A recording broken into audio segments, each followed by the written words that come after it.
Shalom, salam jumpa dalam renungan harian kita Senin 21 Februari 2022. Bacaan-bacaan suci yang menjadi permenungan kita hari ini. Bacaan pertama dari surat Rasul Yakobus bab 3 ayat 13 sampai 18 dan bacaan Injil dari Injil Markus bab 9 ayat 14 sampai 29. Saudara-saudari yang dikasihi Tuhan, Rasul Yakobus hendak membawa kita semua kepada permenungan yang sangat mendasar atas namanya hidup. Orang yang berhikmat dari Allah adalah orang-orang yang menghargai kehidupan, orang-orang yang mencintai kehidupan, dan menganggap orang lain itu sebagai bagian dari dirinya. Oleh karena itulah, maka kita punya kepekaan tak kala keadilan atas hidup itu sungguh tidak berjalan, atau ketika kehidupan itu harus mendapat kenyataan karena sakit, karena musibah, atau hal-hal yang lain. Hikmat yang benar dari Allah melihat kehidupan itu sebagai hal yang utama. Maka orang yang berhikmat umumnya akan melahirkan ataupun berbuat hal-hal yang baik untuk kehidupan itu. Sebaliknya, orang yang tidak berhikmat adalah orang yang iri, orang yang menganggap orang lain sebagai musuh ataupun sebagai hal yang mengganggu untuk diri kita.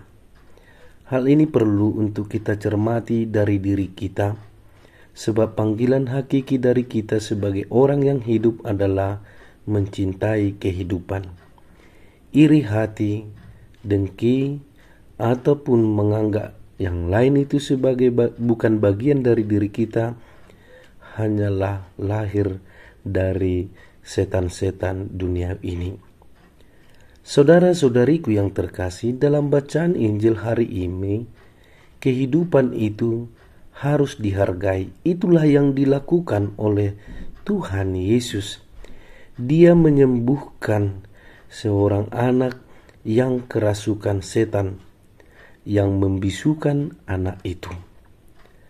Kuasa dan juga cintanya kepada kehidupan sungguh-sungguh menjadi berita sukacita bagi kita bersama, sekaligus menjadi perjuangan bagi kita untuk juga menghargai dan membebaskan kehidupan itu.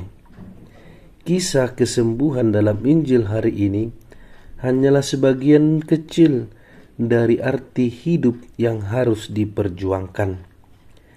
Hal lain dari bacaan Injil yang juga menjadi permenungan kita adalah bagaimana kuasa Allah itu, rencana Allah itu hanya akan bekerja ketika itu dilandasi atas dasar iman.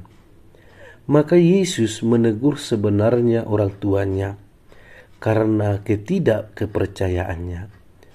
Maka dengan hati yang bulat, iman yang teguh, akhirnya dia berkata kepada Yesus, "Aku percaya ya Tuhan, tolonglah aku yang kurang percaya ini." Dan ini menjadi jawaban atas kesembuhan bagi anaknya.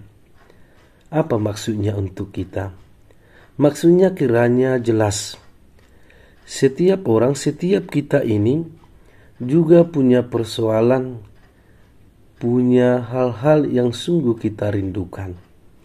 Maka mari kita datang kepada Tuhan dengan percaya. Percaya karena Dia sanggup untuk melakukan atau memberikannya. Kita percaya karena Tuhan itu mengasihi orang-orang yang percaya kepadanya. Maka dengan demikianlah perjuangan hidup kita akan semakin terberkati. Sekali lagi, saudara-saudariku yang terkasih, mari kita hidup untuk mencintai orang lain, dan mari kita juga percaya kepada Tuhan supaya kita semakin memperoleh apa yang kita dambakan dalam hidup kita. Shalom, Tuhan memberkati kita. Amin.